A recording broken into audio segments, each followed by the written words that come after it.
शुक्लाम्बरधरं विष्णुं शशिवर्णं चतुर्भुजं प्रसन्नवदनं ध्यायेत् सर्वविघ्नोपशान्तये।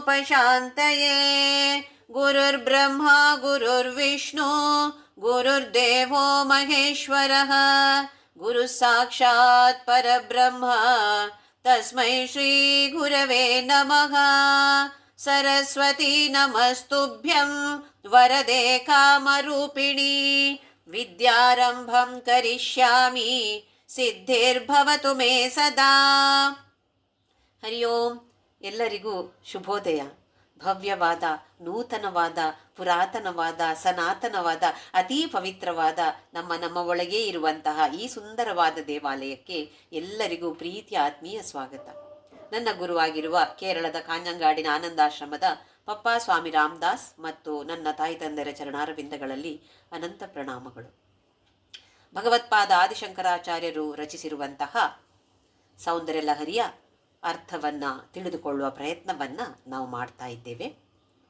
ಮೊದಲನೆಯದಾಗಿ ಆ ಜಗನ್ಮಾತೆಯ ಪಾದಧೂಳಿಯ ವೈಭವಗಳನ್ನು ವರ್ಣಿಸಿ ಅವಳ ಒಂದು ರೂಪದ ಒಂದು ಕಿರುಪರಿಚಯ ಹಾಗೂ ಅವಳು ಎಲ್ಲಿ ವಾಸ ಮಾಡ್ತಾಳೆ ಇದರ ಒಂದು ಕಿರುಪರಿಚಯವನ್ನು ಕೊಟ್ಟು, ಆಮೇಲೆ ಚಕ್ರಗಳ ಬಗ್ಗೆ, ತತ್ವಗಳ ಬಗ್ಗೆ ಅಥವಾ ಪಂಚಭೂತಗಳ ಬಗ್ಗೆ ವಿಚಾರವನ್ನು ನಮಗೆ ತಿಳಿಸಿಕೊಟ್ಟಿದ್ದಾರೆ.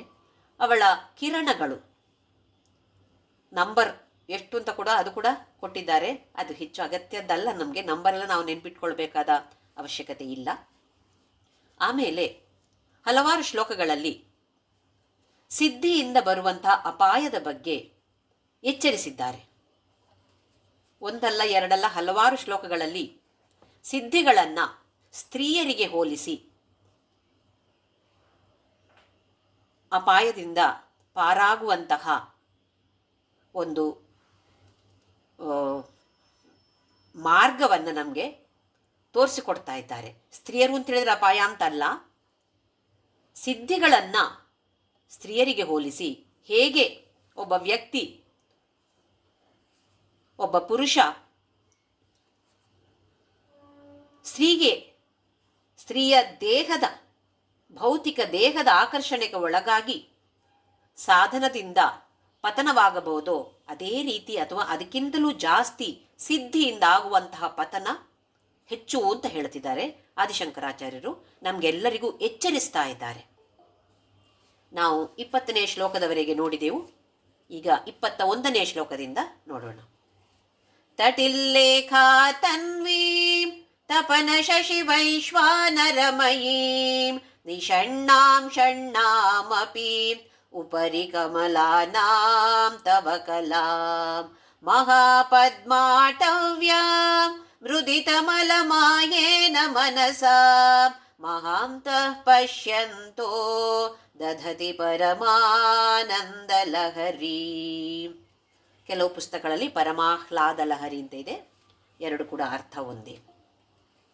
ತಟಿಲ್ಲೇಖಾ ತನ್ವಿ, ತನು ಅಂತ ಹೇಳಿದ್ರೆ ದೇಹ. ಹೇಗಿದೆ ದೇಹ? ತಟಿಲ್ಲೇಖ, ಮಳೆ ಬರುವ ಮೊದಲು ನಮಗೆ ಮಿಂಚು ಕಾಣಿಸತ್ತೆ. ಹೇಗಿರುತ್ತೆ ಮಿಂಚು? ಸಣ್ಣಕ್ಕೆ ಬರುತ್ತೆ, ಕಣ್ಣು ಕೋರೈಸುವಂತಹ ಬೆಳಕು, ಕಣ್ಣು ಕೋರೈಸುವಂತಹ ಪ್ರಕಾಶ ಇರುವಂತಹ ಬೆಳಕು. ಹಬ್ಬಬ್ಬಾ ಅಂತೇಳಿ ಒಂದ್ಸಲ ಕಣ್ಣು ಹೀಗೆ ಮಾಡಿ ಮತ್ತೆ ಬಿಡೋಷ್ಟೊತ್ತಿಗೆ ಅದು ಅದೃಶ್ಯವಾಗಿರುತ್ತೆ, ಅಲ್ಲಿ ಅಷ್ಟೇ ಹೊತ್ತದು ಕಾಣೋದು. ನಿನ್ನ ಶರೀರ ಹೇಗಿದೆ? ಅಷ್ಟು ಪ್ರಕಾಶಮಯವಾಗಿದೆ. ಆಮೇಲೆ ತಪನ ಶಶಿ ವೈಶ್ವಾನರಮಯಿ, ಇಲ್ಲಿ ತಟಿಲ್ಲೇಖಾ ತನ್ವಿಯಲ್ಲಿ ಗಮನಿಸಬೇಕಾದ ವಿಚಾರ ಏನು ಅಂತ ಹೇಳಿದ್ರೆ, ನಮಗೆ ಒಂದು ಬೆಳಕಿನ ಹಾಗೆ ಕಾಣಬಹುದು, ಅಥವಾ ಬೆಳಕೇ ಆಗಬೇಕು ಅಂತ ಏನೂ ಇಲ್ಲ, ಒಂದು ನಾದ ಕೇಳಬಹುದು, ಅಥವಾ ಒಂದು ಸುವಾಸನೆ ಅಥವಾ ಸ್ಪರ್ಶ. ಅವಳನ್ನು ಧ್ಯಾನ ಮಾಡ್ತಾ ಇದ್ದ ಹಾಗೆ ಅವಳು ನಮ್ಮನ್ನು ಸ್ಪರ್ಶ ಮಾಡಿದ ಹಾಗೆ ಒಂದು ಅನುಭವ ಆಗಬಹುದು, ಅಥವಾ ಪರಿಮಳ, ನಮ್ಮ ಅನುಭವ ಆಗ್ಬೋದು, ಪರಿಮಳದ ಅನುಭವ ಆಗ್ಬೋದು. ನಾ ಈ ವಿಚಾರವನ್ನು ಒಂದ್ಸಲ ಹೇಳಿದ್ದೆ. ನಾನು ಸೌಂದರ್ಯಲಹರಿ ಕಲಿತಾಗ ನನ್ನ ಒಬ್ಬಳು ಸ್ನೇಹಿತೆ ಹೈದರಾಬಾದಿನಲ್ಲಿ ತುಂಬ ಧ್ಯಾನ ಮಾಡುವವಳು, ಈಗಲೂ ಧ್ಯಾನದಲ್ಲೇ ಮುಳುಗಿರ್ತಾಳೆ ಅವಳು.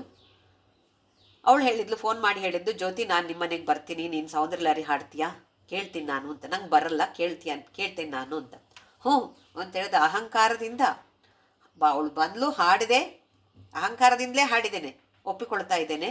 ಅಹಂಕಾರದಿಂದ ಹಾಡಿ ಕೊನೆಯ ಶ್ಲೋಕ ಹಾಡಿ ಆದಮೇಲೆ ಅವಳು ಕೇಳಿದ್ಲು, ನಿಂಗೆ ಮಲ್ಲಿಗೆಯ ಸುವಾಸನೆ ಬರ್ತಾ ಇದೆಯಾ?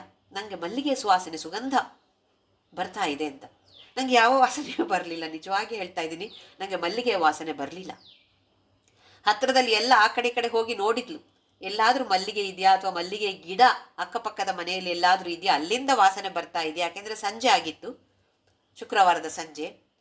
ಅಲ್ಲಿಂದ ಎಲ್ಲಿಂದಾದ್ರು ಬರ್ತಾ ಇದೆಯಾ? ಹತ್ತಿರ ಯಾರ ಮನೆಯಲ್ಲಿಯೂ ಮಲ್ಲಿಗೆಯ ಗಿಡ ಇರಲಿಲ್ಲ. ಆದರೆ ಅವಳಿಗೆ ಅಷ್ಟು ಚೆನ್ನಾಗಿ ಮಲ್ಲಿಗೆಯ ವಾಸನೆ, ಸುವಾಸನೆ ಅವಳಿಗೆ ಅನುಭವ ಆಯಿತು. ಅವಾಗ ಗೊತ್ತಾಯಿತು ನನಗೆ, ನನಗೆ ಯಾವ ಸುವಾಸನೆಯೂ ಬರಲಿಲ್ಲ. ಯಾಕೆ ಅಂತೇಳಿದರೆ ಅಹಂಕಾರದ ಪರಮಾವಧಿಯಲ್ಲಿದ್ದವರಿಗೆ ಆ ಥರದ ಅನುಭವಗಳಾಗೋದಿಲ್ಲ. ಹೇಗಿರಬೇಕು ಮನಸ್ಸು ಅಂತ ಹೇಳಿದರೆ ಇಲ್ಲಿ ಹೇಳ್ತಾರೆ, ಮಹಾಪದ್ಮಾಟವ್ಯ ಮೃದಿತ ಮಲ ಮಾಯೇನ ಮನಸ. ಎರಡನೇ ಗೆರೆಯಲ್ಲಾಗಿಲ್ಲ, ಆಮೇಲೆ ಹೇಳ್ತೀನಿ. ಮೃದಿತ ಮಲ ಮಾಯೇನ ಮನಸ. ಮನಸ್ಸು ಹೇಗಿರಬೇಕು? ಮಾಯವನ್ನ ಮೀರಿ ಇರಬೇಕು, ಅಥವಾ ಫ್ರೀ ಫ್ರಮ್ ಮಾಯಾ. ಮೃದಿತ ಅಂತ ಹೇಳಿದ್ರೆ ಅದರಿಂದ ಬಿಡುಗಡೆಯನ್ನ ಪಡೆದಿರಬೇಕು. ಈಗ ನಾವು ಹೇಗಿದ್ದೇವೆ? ಮಾಯದ ಹಿಡಿತದಲ್ಲಿ ನಾವು ಸಿಕ್ಕಿ ಹಾಕಿಕೊಂಡಿದ್ದೇವೆ. ಇದರಿಂದ ಹೊರಗಡೆ ಬರಬೇಕು, ಅಥವಾ ಮಾಯಾತೀತರಾಗಬೇಕು. ಏನು ಮಾಯಾ ಅಂತ ಹೇಳಿದ್ರೆ, ಅಜ್ಞಾನದಿಂದ ಬಂದಿರುವಂತಹ ಒಂದು ಅಟ್ಯಾಚ್ಮೆಂಟ್, ಒಂದು ಥರದ ಮಮಕಾರ, ಬಾಂಧವ್ಯ. ಯಾರ ಜೊತೆ ನಮಗೆ ಅಟ್ಯಾಚ್ಮೆಂಟ್ ಇಲ್ಲ ಹೇಳಿ? ನಮ್ಮ ಮೇಲೆ ನಮಗೆ ಅಟ್ಯಾಚ್ಮೆಂಟ್ ಫಸ್ಟ್ ಇದೆ, ಆಮೇಲೆ ಗಂಡನಿಗೆ ಹೆಂಡತಿ, ಹೆಂಡತಿಗೆ ಗಂಡ, ಆಮೇಲೆ ಮಕ್ಕಳು ಅಥವಾ ಕುಟುಂಬಸ್ಥರು, ಸ್ನೇಹಿತರು ಅಲ್ವೇ? ಅದು ಮಾತ್ರವಾ? ನನ್ನ ಹೆಸರು, ನನ್ನ ಪ್ರಸಿದ್ಧಿ ಎಷ್ಟೊಂದಿದೆ ನೋಡಿ, ನನ್ನ ಸಂಪತ್ತು, ನನ್ನ ಆಸ್ತಿ ಅಲ್ವೇ? ಎಲ್ಲದರ ಮೇಲೆ ಇರುವಂತಹ ಒಂದು ಅಟ್ಯಾಚ್ಮೆಂಟ್, ಇದೆಲ್ಲ ಬರುವಂಥದ್ದು ಮಾಯೆಯಿಂದಾಗಿ. ಅದು ನಮಗೆ ಬರುವಂಥದ್ದು ಅಜ್ಞಾನದಿಂದಾಗಿ. ಆ ಅಜ್ಞಾನವನ್ನು ದೂರ ಮಾಡಿದಾಗ ಅದು ಮೃದಿತ ಮಲ. ಮಲ ಅಂತ ಹೇಳಿದರೆ ಎಷ್ಟು ಕಸ, ಯಾವ ಥರದ ಕೊಚ್ಚೆಯಲ್ಲಿ ಮುಳುಗಿದ್ದೇವೆ ನಾವು, ಆ ಕೊಚ್ಚೆಯಿಂದ ನಾವು ಹೊರಗಡೆ ಬರಬೇಕಾಗಿದೆ. ನಾವೀಗ ಗುರುತ್ವಾಕರ್ಷಣ ಶಕ್ತಿಯ ಬಗ್ಗೆ ತಿಳ್ಕೊಂಡಿದ್ದೇವೆ, ನಮಗೆ ಗೊತ್ತಿದೆ. ಆ ಶಕ್ತಿ ಇರೋದ್ರಿಂದಾಗಿ ನಾವು ಈಗ ನಡ್ಕೊಂಡು ಹೋಗ್ತೇವೆ, ನಿಲ್ತೇವೆ, ಕೂರ್ತೇವೆ. ಗುರುತ್ವಾಕರ್ಷಣ ಶಕ್ತಿ ಇಲ್ಲದೆ ಇದ್ದರೆ ಏನಾಗುತ್ತೆ? ಎಲ್ಲರೂ ಅಲ್ಲಲ್ಲಿ ಹಾರಾಡಿಕೊಂಡು ತೇಲಾಡ್ಕೊಂಡು ಇರ್ತಾರೆ. ಹಾಗೆ ಈ ಮಾಯ ಕೂಡ ಗುರುತ್ವಾಕರ್ಷಣ ಶಕ್ತಿಗೆ ನಾವು ಹೋಲಿಸ್ಬೋದು. ಅದಿರೋ ಕಾರಣ ಎಲ್ಲ ಕುಟುಂಬದಲ್ಲಿ ಬಿದ್ದು ಮುಳುಗಿದ್ದೇವೆ, ಸಂಸಾರದಲ್ಲಿ ಮುಳುಗಿ ಹೋಗಿದ್ದೇವೆ ನಾವು. ಅದರಿಂದ ಮೇಲೆ ಬರಬೇಕಾದ್ರೆ ಈ ಮಾಯಾಶಕ್ತಿಯಿಂದ ಹೊರಗಡೆ ಬರಬೇಕು. ಅದಕ್ಕೆ ಸಾಧನೆಯನ್ನು ಮಾಡಬೇಕು. ಯಾರು ಹೀಗೆ ಬಂದಿದ್ದಾರೋ, ಯಾರು ಈ ಥರದ ಸಾಧನೆಯನ್ನು ಮಾಡ್ತಾ ಮಾಡ್ತಾ ಮಾಡ್ತಾ ಈ ಮಾಯೆಯ ಹಿಡಿತ ಅಥವಾ ಒಂದು ಕುಣಿಕೆ ಹಾಕಿ ಹಿಡ್ಕೊಂಡು ಬಿಟ್ಟಿದ್ದಾಳೆ ಮಾಯ ನಮ್ಮನ್ನು. ಆ ಕುಣಿಕೆಯಿಂದ ಬಿಡುಗಡೆ ಆಗಬೇಕಾಗಿದೆ. ಆದಾಗ ಮಾತ್ರ ಹೀಗೆ ಕಾಣುವಂಥದ್ದು. ರಾಗ, ದ್ವೇಷ, ಈ ವ್ಯಕ್ತಿ ನನಗೆ ಇಷ್ಟ, ಈ ವ್ಯಕ್ತಿ ನನಗೆ ಇಷ್ಟ ಇಲ್ಲ, ನನ್ನ ಜೀವನದಲ್ಲಿ ಬೇಡ. ಈ ವಸ್ತು ನನಗೆ ಇಷ್ಟ, ಈ ವಸ್ತು ನನಗೆ ಇಷ್ಟವೇ ಇಲ್ಲ. ಈ ಪರಿಸ್ಥಿತಿ ನನಗೆ ಇಷ್ಟ. ಎಷ್ಟೊಂದು ಸಲ ಸಂತೋಷದ ಕ್ಷಣಗಳನ್ನು ಮತ್ತೆ ಬರಲಿ ಈ ಥರದ ಹಬ್ಬ ಮುಗ್ದೋಯ್ತಾ ಹೇಳ್ತೀವಿ. ಅದೇ ಕಷ್ಟಕರವಾದ, ದುಃಖಕರವಾದ ಸನ್ನಿವೇಶಗಳು ಎದುರಾದಾಗ ಹಬ್ಬ ಇನ್ನು ಬೇಡಪ್ಪ ನನಗೆ ಹೀಗಿರೋದು ಬರೋದು, ಕೆಲವೊಂದ್ಸಲ ಎಷ್ಟು ಅಂತ ಹೇಳಿದ್ರೆ ನನ್ನ ಶತ್ರುವಿಗೂ ಹೀಗಿರೋದು ಬರೋದು ಬೇಡ ಅಂತ ಹೇಳ್ತೀವಿ. ಇದು ದ್ವೇಷ. ಬೇಕು ಬೇಕು ಬೇಕು ಅಂತ ಆಗುವಂಥದ್ದು ರಾಗ. ರಾಗ ದ್ವೇಷ ಎರಡು ಕೂಡ ಇರಬಾರ್ದು. ಎರಡರಿಂದ ನಾವು ಹೊರಗಡೆ ಬರಬೇಕು. ಅದಕ್ಕೆ ಪ್ರಯತ್ನವನ್ನು ಮಾಡ್ತಾನೇ ಇರಬೇಕು. ಯಾಕೆಂತೇಳಿದರೆ ಈ ರಾಗದ್ವೇಷ ಅಥವಾ ಈ ಒಂದು ಬಾಂಧವ್ಯ, ಅಟ್ಯಾಚ್ಮೆಂಟ್ ಅಂತ ಏನು ಹೇಳ್ತೀವಿ, ಇದು ಒಂದು ಜೀವನದಲ್ಲಿ ನಮಗೆ ದೊಡ್ಡ ಬರುವಂತಹ ಅಡಚಣೆ. ಜೀವನದಲ್ಲಿ ಬರುವಂತಹ ಅಡಚಣೆ ಯಾವುದಕ್ಕೆ? ನಮ್ಮ ಅಧ್ಯಾತ್ಮದ ಏಳಿಗೆಗೆ ಬರುವಂತಹ ಅಡಚಣೆಗಳು. ಈ ಅಡಚಣೆಗಳನ್ನು ನಾವು ಸರಿಯಾಗಿ ಸ್ವೀಕಾರ ಮಾಡಿದಾಗ ಅದೇ ಅಡಚಣೆ ನಮಗೆ ಒಂದು ಮೆಟ್ಟಲಾಗತ್ತೆ. ಹೇಳ್ತಾರಲ್ಲ, ಯಾರಾದರೂ ಕಲ್ಲು ಬಿಸಾಕಿದ್ರೆ ಯಾಕೆ ಬೇಜಾರು ಮಾಡ್ಕೊಂಡು ಕೂತೀರಿ, ಆ ಕಲ್ಲನ್ನು ಉಪಯೋಗಿಸಿ ಮೆಟ್ಲು ಮಾಡ್ಕೊಂಡು ಹತ್ತಿಕೊಂಡು ಮೇಲಕ್ಕೆ ಹೋಗಿ ಅಂತೇಳಿ. ಹಾಗೆಯೇ ಈ ಅಡಚಣೆಗಳೆಲ್ಲವೂ ಕೂಡ ನಮ್ಮ ಒಳ್ಳೆಯದಕ್ಕಾಗಿಯೇ ಬಂದಿರುವಂಥದ್ದು. ಪರಮಾತ್ಮ ನಮಗೆ ಕರುಣಿಸಿರುವಂಥದ್ದಿದು. ಹಾಗಾಗಿ ಅದು ಬೇಡ, ಅದು ಬೇಡ, ಅದು ಬೇಡ ಅಂತೇಳಿ ದ್ವೇಷಿಸದೆ ಬಂದಂತಹ ಅಡಚಣೆಗಳು ಏನೇ ಇರಲಿ ಅದನ್ನು ಹಸನ್ಮುಖದಿಂದ ಸ್ವೀಕಾರ ಮಾಡಿ ಇದರಿಂದ ನಾನು ಏನನ್ನು ಕಲಿತುಕೊಳ್ಳಬೇಕು, ಯಾವ ಪಾಠವನ್ನು ನಾನು ಕಲಿತುಕೊಳ್ಳಬೇಕು ಅಂತ ಹೇಳುವ ಭಾವನೆಯಿಂದ ಎಲ್ಲ ಬರುವಂತಹ ಕಷ್ಟಗಳನ್ನು, ದುಃಖಗಳನ್ನು ಸ್ವೀಕಾರ ಮಾಡುವಂಥವರಾಗಬೇಕು ನಾವು.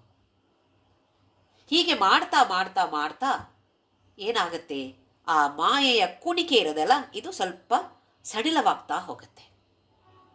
ಆ ಗ್ರಂಥಿಗಳು, ಬ್ರಹ್ಮ ಗ್ರಂಥಿ, ವಿಷ್ಣು ಗ್ರಂಥಿ, ರುದ್ರ ಗ್ರಂಥಿ, ಎಲ್ಲ ಗ್ರಂಥಿಗಳು ಸ್ವಲ್ಪ ಸ್ವಲ್ಪವಾಗಿ ಸಡಿಲವಾಗ್ತಾ ಹೋಗುತ್ತೆ. ಹಾಗೆ ಆದಾಗ ನಮಗೆ ಅನುಭವ ಆಗತ್ತೆ. ನಮ್ಮ ಮನಸ್ಸಿಗೆ ಏನೋ ಒಂದು ಥರದ ಸಂತೋಷ, ಯಾವತ್ತು ನೋಡಿದ್ರೂ ಸಂತೋಷ, ಯಾರನ್ನ ಕಂಡ್ರೂ ಸಂತೋಷ, ಯಾವ ಥರದ ಪರಿಸ್ಥಿತಿ ಬಂದರೂ ಸಂತೋಷ, ಸ್ವಲ್ಪ ಸ್ವಲ್ಪವಾಗಿ.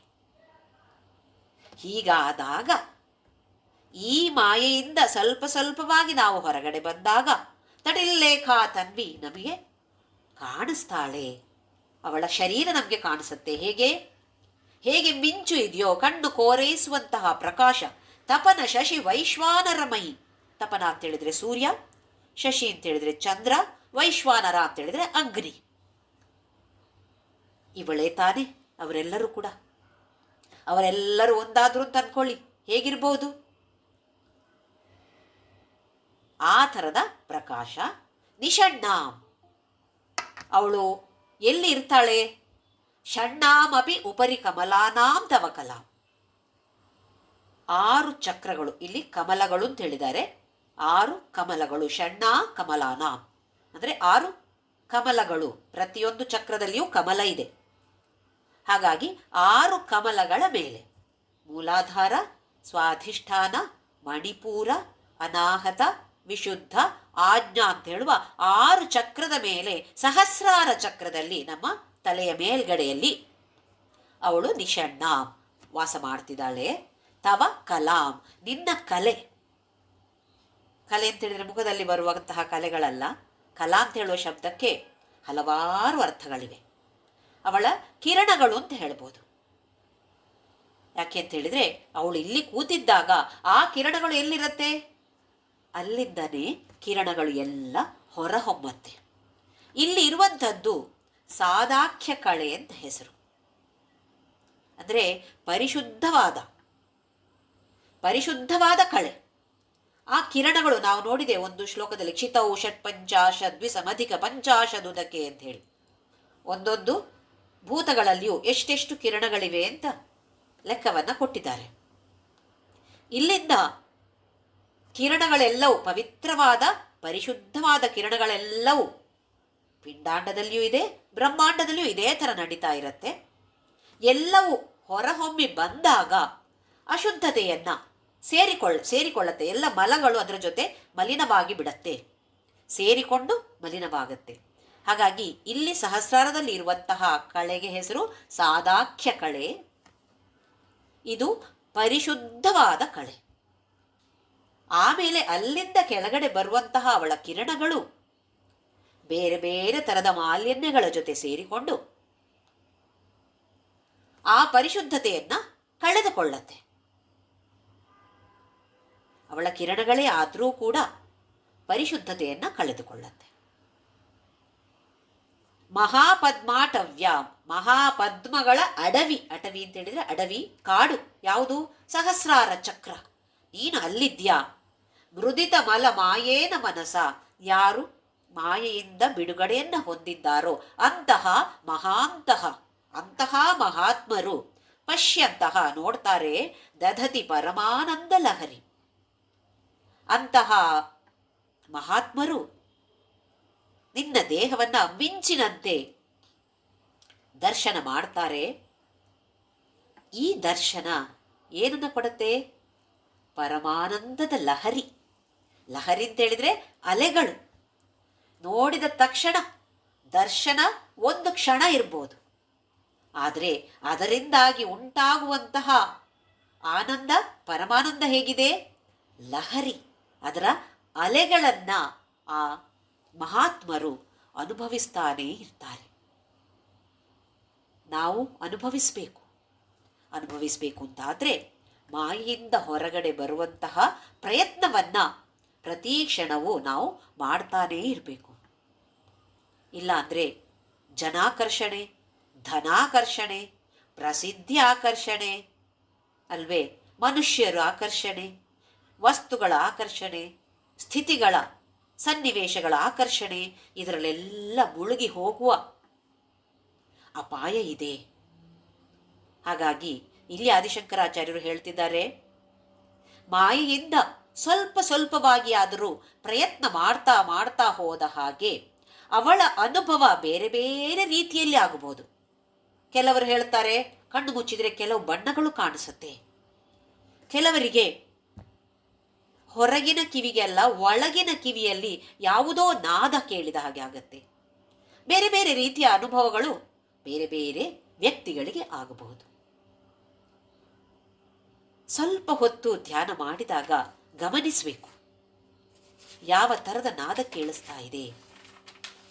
ಖಂಡಿತವಾಗಿಯೂ ಯಾವುದೋ ಒಂದು ಅನುಭವ ಖಂಡಿತವಾಗಿಯೂ ಆಗೇ ಆಗತ್ತೆ, ಆದರೆ ಮನಸ್ಸು ಅಷ್ಟು ಏಕಾಗ್ರತೆಯನ್ನು ಹೊಂದುತ್ತಾ ಇಲ್ಲ. ಏಕಾಗ್ರತೆ ಬೇಕಾಗಿದೆ. ಮುಂದಿನ ಶ್ಲೋಕದಲ್ಲಿ ಅದರ ಬಗ್ಗೆ ಹೇಳ್ತಾರೆ. 22ನೇ ಶ್ಲೋಕ. ಭವಾನಿ ತ್ವಂ ದಾಸೆ ಮಯಿ ವಿತರ ದೃಷ್ಟಿಂ ಸಕರುಣಾಂ ಇತಿ ಸ್ತೋತುಂ ವಾಂಛನ್ ಕಥಯತಿ ಭವಾನಿ ತ್ವಮಿತಿ ಯಃ ತದೈವ ತ್ವಂ ತಸ್ಮೈ ದಿಶಸಿ ನಿಜ ಸಾಯುಜ್ಯ ಪದವೀಂ ಮುಕುಂದ ಬ್ರಹ್ಮೇಂದ್ರ ಸ್ಫುಟ ಮಕುಟ ನೀರಾಜಿತ ಪದ. ಆದಿಶಂಕರಾಚಾರ್ಯರು 21ನೆಯ ಶ್ಲೋಕದಲ್ಲಿ ಜಗನ್ಮಾತೆಯ ದರ್ಶನವನ್ನ ಪಡೆದರು. ಈಗ 22ನೇ ಶ್ಲೋಕದಲ್ಲಿ ಆ ತಾಯಿಯ ದರ್ಶನವನ್ನು ಪಡೆದಾಗ ಶರಣಾಗತಿಯ ಮನೋಭಾವದಿಂದ ಹೇಳ್ತಿದ್ದಾರೆ, ಭವಾನಿ ತ್ವಂ ದಾಸೆ,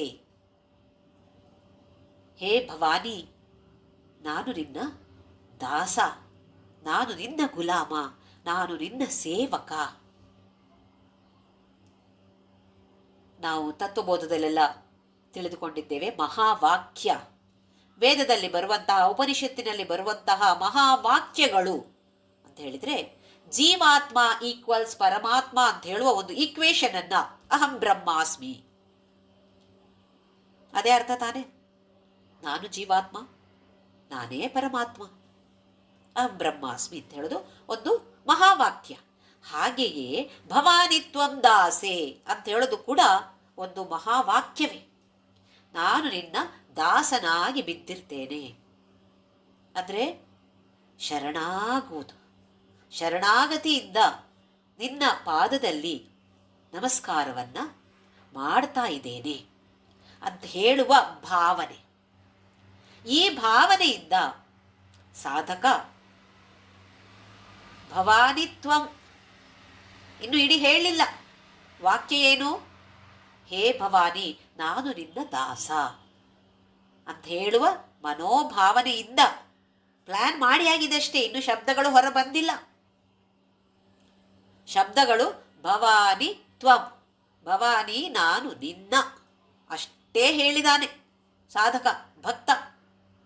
ಅಷ್ಟೊತ್ತಿಗೆ ಅವಳು ಸಾಯುಜ್ಯ ಪದವಿಯನ್ನು ಕೊಟ್ಟು ಬಿಡ್ತಾಳಂತೆ. ಭಕ್ತಿಗೆ ಈ ಶ್ಲೋಕದಲ್ಲಿ ತುಂಬಾ ಪ್ರಾಮುಖ್ಯತೆಯನ್ನ ಆದಿಶಂಕರಾಚಾರ್ಯರು ಕೊಡ್ತಿದ್ದಾರೆ. ಭಕ್ತಿ ಬೇಕು, ಅದರ ಜೊತೆ ಏಕಾಗ್ರತೆಯ ಪ್ರಾರ್ಥನೆ ಬೇಕು. ನಾವು ಪ್ರಾರ್ಥನೆ ಮಾಡೋದಿಲ್ಲ? ಖಂಡಿತವಾಗಿಯೂ ಮಾಡ್ತೇವೆ. ಎಲ್ಲರೂ ಪ್ರಾರ್ಥನೆ ಮಾಡ್ತೇವೆ, ದಿನಾ ಮಾಡ್ತೇವೆ. ಒಂದು ಸಲವ ಎರಡು ಸಲವ ಹಲವಾರು ಬಾರಿ ಪ್ರಾರ್ಥನೆಯನ್ನು ಮಾಡ್ತೇವೆ. ಹೇಳ್ಬೋದು ಶುಕ್ಲಾಂಬರಧರಂ ಶ್ಲೋಕ ಹೇಳಿ ದಡ ದಡ ದಡ ದಡ ಅಂತ ಯಾಂತ್ರಿಕವಾಗಿ ಹಲವಾರು ಶ್ಲೋಕ ಇರ್ಬೋದು, ಲಲಿತ ಸಹಸ್ರನಾಮ ಇರ್ಬೋದು, ಭಜನೆ ಇರ್ಬೋದು, ಹಾಡಬೇಕಲ್ವಾ, ಹಾಡೋದು ಅಷ್ಟೇ. ಆದರೆ ಅದರಲ್ಲಿ ಏಕಾಗ್ರತೆ ಇರೋದಿಲ್ಲ. ನಾವು ಗಮನಿಸ್ಕೊಳ್ಬೇಕು. ನಾನೀಗ ಈ ಶ್ಲೋಕವನ್ನು ಹಾಡ್ತೇನೆ, ನಾನು ಏಕಾಗ್ರತ ಚಿತ್ತದಿಂದ ಹಾಡ್ತೇನೋ ಅಲ್ಲ. ಒಂದು ಬೇಕಾ ಬಿಟ್ಟು ನಾಮಕೆ ವಾಸ್ತೆ ಹಾಡಬೇಕಲ್ಲ. ಹೇಳಿದ್ದಾರೆ ಯಾರು, 6ರಿಂದ 7ರವರೆಗೆ ಸಂಜೆ ಭಜನೆ ಮಾಡಿ ಅಂತ ಹೇಳಿದ್ದಾರೆ. ಮುಸ್ಸಂಜೆಯಲ್ಲಿ ಭಜನೆ ಮಾಡೋದು ಶ್ರೇಷ್ಠ ಅಂತ ಹೇಳಿದ್ದಾರೆ. ಅದಕ್ಕೆ ಮಾಡೋದು ಖಂಡಿತವಾಗಿ ಒಳ್ಳೇದೇ, ಮಾಡಬಾರ್ದು ಅಂತಲ್ಲ. ಆದರೆ ಮುಂದಕ್ಕೆ ಮುಂದಕ್ಕೆ ಸಾಗಿದ ಹಾಗೆ ಸಾಕ್ತಾ ಸಾಕ್ತಾ ಏಕಾಗ್ರತೆಯನ್ನ ಸಾಧಿಸಬೇಕಾಗಿದೆ. ನಮ್ಮನೆ ನಾವು ಗಮನಿಸಿಕೊಳ್ಳೋಣ. ಪ್ರಾರ್ಥನೆ ಅಂತ ಹೇಳಿದ್ರೆ 1-2-3 ಶ್ಲೋಕವನ್ನು ಭಜನೆಯನ್ನು ಹೇಳಿ ಆಮೇಲೆ ಏನು ಪ್ರಾರ್ಥನೆ? ನನಗೆ ಅದು ಕೊಡು, ನನ್ನ ಮಕ್ಕಳಿಗೆ ಹೀಗೆ ಮಾಡು, ನನ್ನ ಮಕ್ಕಳಿಗೆ ಒಳ್ಳೆಯ ಸೀಟು ಕೊಡು, ಒಳ್ಳೆಯ ಗಂಡ ಕೊಡು, ಒಳ್ಳೆಯ ಹೆಂಡತಿ ಕೊಡು ಅಲ್ವೇ? ಓಹೋ, ಮಕ್ಕಳಿಗೆ ಪರೀಕ್ಷೆ, ಅದು ಒಳ್ಳೆಯದಾಗಲಿ, ಖಂಡಿತವಾಗಿಯೂ ತಪ್ಪಲ್ಲ. ಆದರೆ ಮುಂದಕ್ಕೆ ಮುಂದಕ್ಕೆ ಸಾಗಬೇಕಾಗಿದೆ. ನಮ್ಮ ಪ್ರಾರ್ಥನೆ ಅಂತ ಹೇಳಿದರೆ ಮತ್ತೆ ನನ್ನ ಬಗ್ಗೆ, ಅದರಲ್ಲಿ ನನ್ನ ಮಕ್ಕಳಿಗೆ ಒಳ್ಳೇದಾಗಲಿ, ನನ್ನ ಗಂಡನಿಗೆ ಹೆಂಡತಿಗೆ ಒಳ್ಳೇದಾಗಲಿ, ನನಗೆ ಒಳ್ಳೇದಾಗಲಿ, ನನಗೆ ರೋಗ ಕಡಿಮೆ ಆಗಲಿ.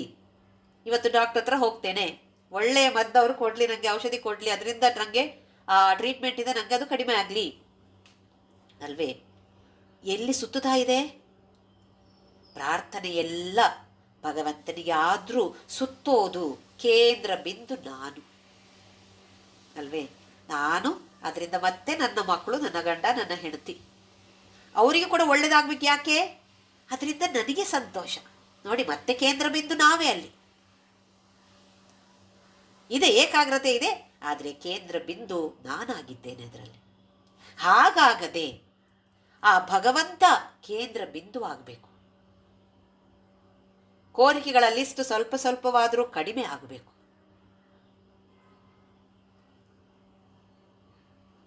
ಹೇಗಿರಬೇಕು ಏಕಾಗ್ರತೆ ಅಂತ ಹೇಳಿದರೆ, ಸ್ವಾಮಿ ವಿವೇಕಾನಂದರು ಯಾವ ಊರಿಗೆ ಹೋದರೂ ಅಲ್ಲಿ ಗ್ರಂಥಾಲಯ ಇದೆಯಾ ಅಂತ ಕೇಳಿ ಆ ಗ್ರಂಥಾಲಯಕ್ಕೆ ಹೋಗಿ ಅಲ್ಲಿದ್ದ ಪುಸ್ತಕಗಳನ್ನು ಓದ್ತಿದ್ರಂತೆ. ಬೇರೆ ಬೇರೆ ಪರದೇಶಗಳಿಗೂ ಹೋದಲ್ಲಿಯೂ ಕೂಡ ಪುಸ್ತಕಗಳನ್ನು ತೆಗೆದುಕೊಂಡು ಓದಿದ್ರು. ಒಂದು ಕಡೆ ಒಂದಿಷ್ಟು ದಪ್ಪದ ಪುಸ್ತಕ, ಅದನ್ನು ತಗೊಂಡು ಹೋದ್ರು. ಒಂದು ದಿನ, ಮರುದಿನ ವಾಪಸ್ ತಂದು ಕೊಟ್ಟರು. ಓದಿ ಆಯ್ತಾ ಅಂತ ಕೇಳಿದ್ರೆ ಓದಿ ಆಯಿತು ಹೇಳಿದ್ರಂತೆ. ಅವಾಗ ಅವರಿಗೆ ಆಶ್ಚರ್ಯ ಆಯಿತು. ಇದು ಹೇಗೆ ಈ ವ್ಯಕ್ತಿ ಇಷ್ಟು ದಪ್ಪದ ಪುಸ್ತಕ ಏನು ಓದಿರ್ತಾರೆ ಇವರು? ಏನೋ ಹೆಡ್ಡಿಂಗ್ ಮಾತ್ರ ನೋಡಿ ಬಿಟ್ಟಿದ್ದಾರೆ ಅಷ್ಟೇ, ಇಲ್ದಿದ್ರೆ ಒಂದು ದಿನದಲ್ಲಿ ಹೀಗೆ ಓದಕ್ಕೆ ಸಾಧ್ಯನ ಯಾರಿಗಾದರೂ ಹೇಳಿ ಕೇಳಿದ್ರಂತೆ. ಸುಮ್ಮನೆ ಟೈಟಲ್ ಓದಿ ಕೊಟ್ರಾ? ಅಲ್ಲ, ನಾನು ಇಡೀ ಓದಿದ್ದೇನೆ, ಪುಸ್ತಕ ಇಡೀ ಓದಿ ಆಯಿತು ನನಗೆ.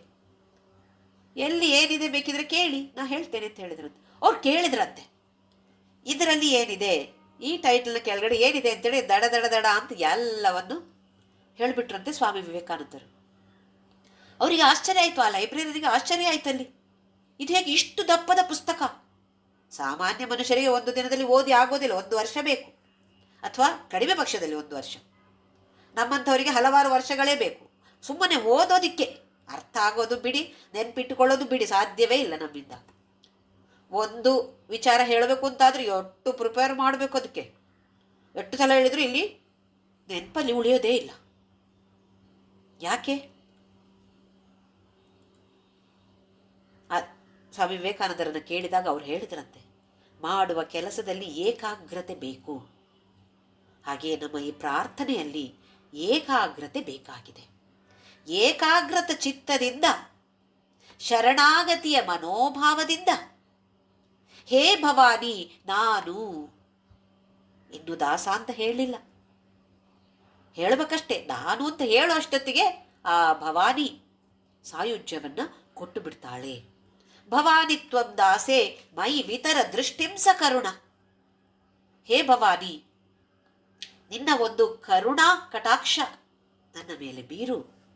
ಇತಿ ಸ್ತೋತುಂ ವಾಂಚನ್. ಕರುಣೆಯ ಕಟಾಕ್ಷದಿಂದ ನನ್ನನ್ನು ನೋಡು, ನಾನು ನಿನ್ನ ದಾಸನಾಗ್ತೇನೆ, ದಾಸನಾಗಿ ಬಂದಿದ್ದೇನೆ ಅಂತ ಹೇಳೋದಿಕ್ಕೆ ಇತಿ ಸ್ತೋತುಂ ವಾಂಚನ್, ಹೀಗೆ ಹೇಳಲಿಕ್ಕೆ ಪ್ಲಾನ್ ಮಾಡಿದ್ದಷ್ಟೇ. ಹೇಳಿದ್ದೇನು? ಕಥಯತಿ ಭವಾನಿ ತ್ವಂ ಅಷ್ಟೇ ಹೇಳಿರೋದು, ಇನ್ನೇನು ಹೇಳಿಲ್ಲ. ಪ್ಲಾನ್ ಆಗಿದೆ. ಅಷ್ಟೊತ್ತಿಗೆ ತದೈವ ತ್ವಂ ತಸ್ಮೈ ದಿಶಸಿ ನಿಜ ಸಾಯುಜ್ಯ ಪದವಿ. ಅಬ್ಬಬ್ಬ, ಅಷ್ಟೊತ್ತಿಗೆ ಅಷ್ಟೇ ಹೇಳಿದ್ದು. ಪದಗಳು ಎರಡೇ ಬಂದಿರೋದು, ಭವಾನಿ ನೀನು ಹೇಳಿರೋದಷ್ಟೇ, ನಿನ್ನ ಅಂತ ಹೇಳಿರೋದು. ನೀನೇನು ಮಾಡ್ತಿ? ಸಾಯುಜ್ಯ ಪದವಿಯನ್ನೇ ಕೊಟ್ಟುಬಿಟ್ಟೆ. ನೋಡಿ, ಮನಸ್ಸಿನಲ್ಲಿ ಬರುವ ಭಾವನೆಗಳು ಎಷ್ಟು ಮುಖ್ಯ. ನಮಗೆ ಹೇಳುವಂತಹ ಪದಗಳು ಮುಖ್ಯ ಅಲ್ಲ, ಮನಸ್ಸಿನಲ್ಲಿ ಮೂಡುವಂತಹ ಭಾವನೆಗಳು. ನಾವು ಶಿವಾನಂದ ಲಹರಿಯಲ್ಲಿ ನೋಡಿದ್ದೇವೆ, ಸಾಯುಜ್ಯ ಅಂತ ಹೇಳೋದು ಕೊನೆಯ ಘಟ್ಟ. ಸಾರೂಪ್ಯ, ಸಾಮೀಪ್ಯ, ಸಾಲೋಕ್ಯ, ಕೊನೆಯದಾಗಿ ಸಾಯುಜ್ಯ. ಮೊದಲನೆಯಾಗಿ ಸಾರೂಪ್ಯಂ. ಸಾರೂಪ್ಯಂ ತವ ಪೂಜನೆ ಶಿವ ಮಹಾದೇವೇತಿ ಸಂಕೀರ್ತನೆ. ಸಾಮೀಪ್ಯಂ ಶಿವಭಕ್ತಿ ಧುರಿಯ ಜನತಾ ಸಾಂಗತ್ಯ ಸಂಭಾಷಣೆ. ಎಲ್ಲವನ್ನು ಶಿವಾನಂದ ಲಹರಿಯಲ್ಲಿ ನೋಡಿ ಆಗಿದೆ ನಮಗೆ. ಸಾರೂಪ್ಯ, ಯಾವ ದೇವರನ್ನು ನಾವು ಪೂಜಿಸ್ತಾ ಇದ್ದೇವೆಯೋ, ಆರಾಧಿಸ್ತೇವೆಯೋ ಅದೇ ದೇವರ ರೂಪ. ಶಿವನನ್ನು ಆರಾಧಿಸುವವರು ಭಸ್ಮಧಾರಿಗಳಾಗಿರ್ತಾರೆ, ರುದ್ರಾಕ್ಷವನ್ನು ಧರಿಸಿರ್ತಾರೆ. ರೂಪ ಹೇಗಿದೆ? ಓಹೋ, ಶಿವನೇ ಬಂದೋ ಅಂತ ಕೆಲವು ಶಿವಭಕ್ತರನ್ನು ನೋಡಿದ್ರೆ ಹಾಗೆ ಅನ್ಸತ್ತೆ ನಮಗೆ. ಸಾರೂಪ್ಯ. ಸಾಲೋಕ್ಯ, ಎರಡನೆಯದಾಗಿ ಸಾಲೋಕ್ಯ, ಅವನ ಲೋಕದಲ್ಲಿಯೇ ಇರುವಂಥದ್ದು. ಏನು ಕೈಲಾಸದಲ್ಲಿ ಹೋಗಿ ಬದುಕದ ನಾವು? ವೈಕುಂಠಕ್ಕೆ ಹೋಗಿ ಬದುಕದ? ಅಲ್ಲ, ಇಲ್ಲಿಯೇ ಇದೇ ಆ ಪರಮಶಿವನ ಲೋಕ ಅಥವಾ ಆ ಜಗನ್ಮಾತೆಯ ಲೋಕ. ಇದುವೇ, ಇದೇ ಲೋಕದಲ್ಲಿ ಜಗನ್ಮಾತೆ ಇದ್ದಾಳೆ ಅಂತ ಹೇಳುವ ಭಾವನೆಯನ್ನು ಬೆಳೆಸಿಕೊಳ್ಳುವಂಥದ್ದು. ಸಾಮೀಪ್ಯ, ಮೂರನೇದಾಗಿ ಸಾಮೀಪ್ಯ, ಎಲ್ಲೋ ದೂರದಲ್ಲಿಲ್ಲ, ಓ ನನ್ನ ಪಕ್ಕದಲ್ಲೇ ಇದ್ದಾಳೆ. ನನ್ನ ಹತ್ತಿರ ಒಂದು ಪುಸ್ತಕ ಇದೆ. ಇದು ಪುಸ್ತಕ ಯಾರಿದು? ಪುಸ್ತಕ ರೂಪಿಯಾದ ಜಗನ್ಮಾತೆ. ನನ್ನ ಹತ್ರ ಒಂದು ಗ್ಲಾಸ್ ಇದೆ, ನೀರಿದೆ. ಇದು ಯಾರು? ಇದು ಜಗನ್ಮಾತೆ, ನನ್ನ ಪಕ್ಕದಲ್ಲೇ ಇದ್ದಾಳೆ. ಸಾಮೀಪ್ಯ. ಆಮೇಲೆ ಕೊನೆಯದಾಗಿ ಬರುವಂತಹ ಸ್ಥಿತಿ ಸಾಯುಜ್ಯ, ಒಂದಾಗಿ ಬಿಡುವಂಥದ್ದು, ಮೋಕ್ಷ, ಮುಕ್ತಿ.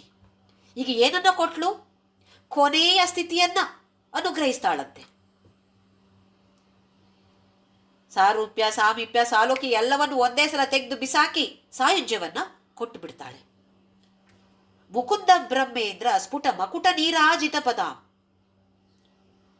ಈ ಮುಕುಂದ ಅಂದ್ರೆ ವಿಷ್ಣು, ಬ್ರಹ್ಮ, ಇಂದ್ರ, ಇವರೆಲ್ಲರೂ ಕೂಡ ಅವಳ ಪಾದದ ಹತ್ತಿರ ಕೂತ್ಕೊಂಡಿದ್ದಾರೆ. ಎಲ್ಲರೂ ಕೂಡ ಅವರು ಧರಿಸಿರುವಂತಹ ಕಿರೀಟ ಜಗ ಜಗ ಜಗ ಜಗ ಅಂತ ಇದೆ. ಯಾಕೆಂದ್ರೆ ವಜ್ರ ಖಚಿತವಾದ, ರತ್ನ ಖಚಿತವಾದ ಕಿರೀಟಗಳನ್ನು ಧರಿಸಿದ್ದಾರೆ. ತಲೆ ಅವರು ಆ ಕಡೆ ಈ ಕಡೆ ಮಾಡಿ ಮಾತಾಡ್ತಿರ್ಬೇಕಿದ್ರೆ, ಓಹೋ, ನೀರಾಜನವನ್ನ ಕೊಡ್ತಿದ್ದಾರೆ, ಜಗನ್ಮಾತೆಗೆ ನೀರಾಜನವನ್ನ ಎತ್ತುತ್ತಿದ್ದಾರೆ, ಆರತಿಯನ್ನ ಕೊಡ್ತಿದ್ದಾರೆ ಅಂತ ಆರತಿ ಬೆಳಗುತ್ತಿದ್ದಾರೆ ಅಂತ ಹೇಳ್ಬೋದು. ಅವ್ರು ಯಾಕೆ ಅಲ್ಲೇ ಕೂತಿದ್ದಾರೆ? ಇನ್ನು ಅವರಿಗಿನ್ನೂ ಸಾಯುಜ್ಯ ಸಿಕ್ಕಿಲ್ಲ. ಅದ್ಯಾಕೆ ನೋಡಿ, ಆದಿಶಂಕರಾಚಾರ್ಯ ಎಷ್ಟು ಚೆನ್ನಾಗಿ ಹೇಳ್ತಾರೆ ಇಲ್ಲಿ.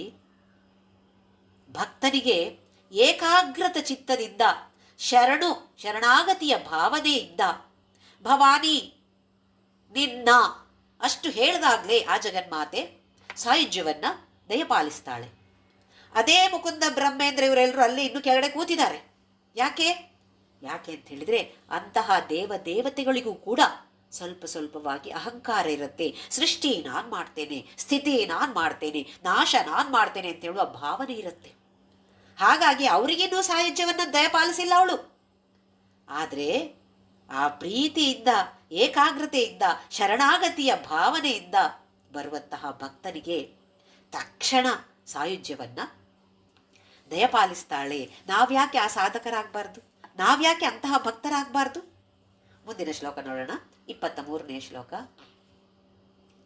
ತ್ವಯಾ ಕೃತ್ವಾ ವಾಮಂ ವಪುರ ಪರಿತೃಪ್ತೇನ ಮನಸಾ ಶರೀರಾರ್ಧಂ ಶಂಭೋಃ ಅಪರಮಪಿ ಶಂಕೆ ಕೃತಮಭೂತ್ ಯದೇತತ್ವದ್ರೂಪಂ ಸಕಲಮರುಣಾಭಂ ತ್ರಿನಯನಂ ಕುಚಾಭ್ಯಾಮಾನಮ್ರಂ ಕುಟಿಲ ಶಶಿಚೂಡಾಲಮಕುಟಂ. ಅರ್ಧನಾರೀಶ್ವರ ತತ್ವವನ್ನ ಹೇಳಿ ಆಮೇಲೆ ಆದಿಶಂಕರಾಚಾರ್ಯರು ಏನು ಹೇಳ್ತಾರೋ ನೋಡೋಣ. ತ್ವಯಾ ಕೃತ್ವಾ ವಾಮಂ ವಪುಃ ಪರಮ ಶರೀರಾರ್ಧಂ ಶಂಭೋಃ ಅಂತ ಬರುತ್ತೆ. ಶಂಭುವಿನ ಅರ್ಧ ಶರೀರವನ್ನು ನೀನು ತೆಗೆದುಕೊಂಡಿದ್ಯಾ, ನೀನು ಆಕ್ರಮಿಸಿಕೊಂಡಿದ್ಯಾ. ಅರ್ಧನಾರೀಶ್ವರ ತತ್ವದಲ್ಲಿ ಎಡಭಾಗದಲ್ಲಿ ಜಗನ್ಮಾತೆ, ಬಲಭಾಗದಲ್ಲಿ ಜಗತ್ಪಿತ. ಆದಿಶಂಕರಾಚಾರ್ಯರು ಹೇಳ್ತಿದ್ದಾರೆ, ನೀನು ಆ ಶಂಭುವಿನ ಎಡದ ಭಾಗವನ್ನ ಆಕ್ರಮಿಸಿಕೊಂಡ್ರೂ ಕೂಡ ನಿನಗೆ ತೃಪ್ತಿ ಆಗಿಲ್ಲ. ವಪುಹು ಅಪರಿತೃಪ್ತೇನ, ನಿನಗೆ ತೃಪ್ತಿ ಆಗಿಲ್ಲ ಅಂತ ಅನ್ಸತ್ತೆ. ಅಪರಮಪಿ ಶಂಕೆ, ನನಗೆ ಶಂಕ ಇದೆ, ನನ್ನ ಸಂಶಯ ಹೀಗಿದೆ. ಏನದು? ನೀನೇ ಆ ಶಿವನ ಇಡೀ ದೇಹವನ್ನೇ ನೀನೇ ಆಕ್ರಮಿಸಿಕೊಂಡಿದ್ಯಾ. ಅರ್ಧ ಅಲ್ಲ, ಇಡೀ ದೇಹ ನೀನೇ ಆಕ್ರಮಿಸಿಕೊಂಡಿದ್ಯಾ. ಯಾಕೆ ಹೇಳ್ತಾರೆ ಅಂದರೆ, ಯದೇ ತತ್ವದ್ರೂಪಂ. ಯಾಕೆ ಹೀಗೆ ನನಗೆ ಸಂಶಯ ಬರ್ತಾ ಇದೆ ಅಂತ ಹೇಳಿದ್ರೆ, ನಿನ್ನ ರೂಪವನ್ನು ನೋಡಿದಾಗ ಸಕಲಂ ಅರುಣಾಭಂ, ಹೇಗಿದೆ? ಅರುಣ ಬಣ್ಣದ ಕಾಂತಿಯಿಂದ ತುಂಬಿದೆ. ತ್ರಿನಯನ, 3 ಕಣ್ಣುಗಳಿವೆ ನಿನಗೆ. ಯಾರಿಗೆ 3 ಕಣ್ಣಿರೋದು? ಮುಕ್ಕಣ್ಣ ಶಿವ, ಜಗನ್ಮಾತೆ ಅಲ್ಲ, ಶಿವನಿಗೆ ತಾನೇ 3 ಕಣ್ಣಿರೋದು. ಆಮೇಲೆ ಕುಟಿಲ ಶಶಿ ಚೂಡಾಲ ಮಕುಟ, ಚಂದ್ರ, ಅರ್ಧ ಚಂದ್ರ. ಕಿರೀಟದಲ್ಲಿರೋದು ಯಾರಿಗೆ? ಜಗನ್ಮಾತೆಗಲ್ಲ, ಶಿವನಿಗಿರೋದು ತಾನೇ. ಆದರೆ ನಿನ್ನ ದರ್ಶನ ನಾನು ಮಾಡ್ತಾ ಇದ್ದೇನೆ. ನನ್ನ ಹೃದಯದಲ್ಲಿ ನಿನ್ನ ದರ್ಶನವನ್ನು ನಾನು ಮಾಡಿದಾಗ ನನಗೆ ಏನು ಕಾಣ್ತಾ ಇದೆ? 3 ಕಣ್ಣುಗಳು ಕಾಣ್ತಾ ಇವೆ, ಅರ್ಧ ಚಂದ್ರ ಕಾಣ್ತಾ ಇದೆ ಮಕುಟದಲ್ಲಿ. ಹಾಗಾದ್ರೆ ಗೊತ್ತಾಯ್ತು ನನ್ನ ಸಂಶಯ ಏನು ಅಂತ ಹೇಳಿದ್ರೆ, ನೀನು ಮೊದಲನೇದಾಗಿ ಶಿವನ ಅರ್ಧ ದೇಹವನ್ನು ಆಕ್ರಮಿಸಿಕೊಂಡು ಕೊನೆಯದಾಗಿ ಅದು ನಿನಗೆ ತೃಪ್ತಿ ಕೊಟ್ಟಿಲ್ಲ. ಹಾಗಾಗಿ ಶಿವನ ಇಡೀ ದೇಹವನ್ನೇ ನೀನು ಆಕ್ರಮಿಸಿಕೊಂಡಿದ್ದೀಯಾ. ಎಷ್ಟು ಚೆನ್ನಾಗಿದೆ ನೋಡಿ. ಈಗ ಶಿವ ಇಲ್ಲ, ಶಿವನ ದೇಹವನ್ನಿಡೀ ಜಗನ್ಮಾತೆ ಆಕ್ರಮಿಸಿಕೊಂಡಾಗ ಶಿವ ಎಲ್ಲಿ? ಈ ಲಲಿತಾ ಸಹಸ್ರನಾಮದಲ್ಲಿ ನಿರೀಶ್ವರ ಅಂತ ಹೇಳುವ ಒಂದು ನಾಮ ಬರುತ್ತೆ. ನಿರೀಶ್ವರ ಅಂತ ನಾವು ಹಾಡ್ತೇವೆ. ಈಶ್ವರ ಇಲ್ಲದೇ ಇರುವಂಥದ್ದು. ಅದು ಹೇಗೆ ಸಾಧ್ಯ? ಹೀಗೆ ಸಾಧ್ಯ. ಈಶ್ವರನ ಇಡೀ ದೇಹವೇ ಅವಳು ತೆಗೆದುಕೊಂಡು ಬಿಟ್ಟಿದ್ದಾಳೆ. ಇನ್ನೆಲ್ಲಿನ ಈಶ್ವರ? ಆದಿಶಂಕರಾಚಾರ್ಯರು ಏನು ಹೇಳ್ತಿದ್ದಾರೆ ಅಂತ ಹೇಳಿದ್ರೆ, ಶಿವ ಮತ್ತೆ ಶಕ್ತಿ ಬೇರೆ ಅಲ್ಲ, ಇಬ್ರು ಒಂದೇ. ನಾವೇನೋ ಬೇರೆ ಬೇರೆ ಅಂತ ಅನ್ಕೊಳ್ತಾ ಇದ್ದೀವಿ, ಅದು ಬೇರೆ ಬೇರೆ ಅಲ್ಲ. ಅವರಿಬ್ರು ಕೂಡ ಒಂದೇ ಆಗಿರುವಂಥದ್ದು. ಹನುಮಂತ ಸೀತೆಯನ್ನು ಹುಡ್ಕೋದಿಕ್ಕೆ ಅಶೋಕವನಕ್ಕೆ ಹೋಗಿ ಅಲ್ಲಿ ಕಾಣಸಿಗ್ತಾಳೆ ಸೀತೆ. ಮರದಲ್ಲಿ ಮೇಲೆ ಕೂತ್ಕೊಂಡು ನೋಡ್ತಾ ಇದ್ದಾನೆ. ಎಷ್ಟು ಅದ್ಭುತವಾದ ಅಪ್ರತಿಮ ಸುಂದರಿ ಅವಳು. ಇಂಥವಳು ಅಂತಹ ಸುಂದರನಾದ ಗಂಡನನ್ನ ಅಗಲಿ ಹೇಗೆ ಬದುಕಿತಾಳೆ? ಅಂತಹ ಶ್ರೀರಾಮಚಂದ್ರ ಇಂತಹ ಸುಂದರಿಯಾದ ಪತ್ನಿಯನ್ನ ಬಿಟ್ಟು ಹೇಗೆ ಬದುಕಿತಾನೆ ಅಂತೇಳಿ ಪ್ರಶ್ನೆ ಮೂಡತ್ತಂತೆ ಹನುಮಂತನ ಮನಸ್ಸಿನಲ್ಲಿ. ಆಮೇಲೆ ಅವನೇ ಸಮಾಧಾನ ಹೇಳ್ಕೊಳ್ತಾನೆ. ಓಹೋ, ಇದು ನಂಗೆ ಗೊತ್ತಾಯಿತು. ಹೇಗೆ ಅಂತ ಹೇಳಿದ್ರೆ, ಈ ಸೀತೆ ಮನೋವಾಕ್ಕಾಯ ಕರ್ಮಗಳಲ್ಲಿ ಆ ಶ್ರೀರಾಮನನ್ನೇ ನೆನೆಸ್ತಾ ಇದ್ದಾಳೆ. ಬಾಯಿಂದ ರಾಮ ರಾಮ ರಾಮ ಅಂತ ಮಾತ್ರ ಬರ್ತಾ ಇದೆ. ಮನಸ್ಸಿನಲ್ಲಿ ರಾಮನೇ ತುಂಬಿಕೊಂಡಿದ್ದಾನೆ. ಅಂದರೆ ರಾಮನ ಪ್ರತಿಬಿಂಬವೇ ಈ ಸೀತೆ. ಹಾಗೆ ಈ ಸೀತೆಯ ಪಾತಿವ್ರತ್ಯ, ದಿವ್ಯತ್ವ ಎಲ್ಲವೂ ಕೂಡ ಆ ರಾಮನಲ್ಲಿ ಪ್ರತಿಬಿಂಬಗೊಂಡಿದೆ.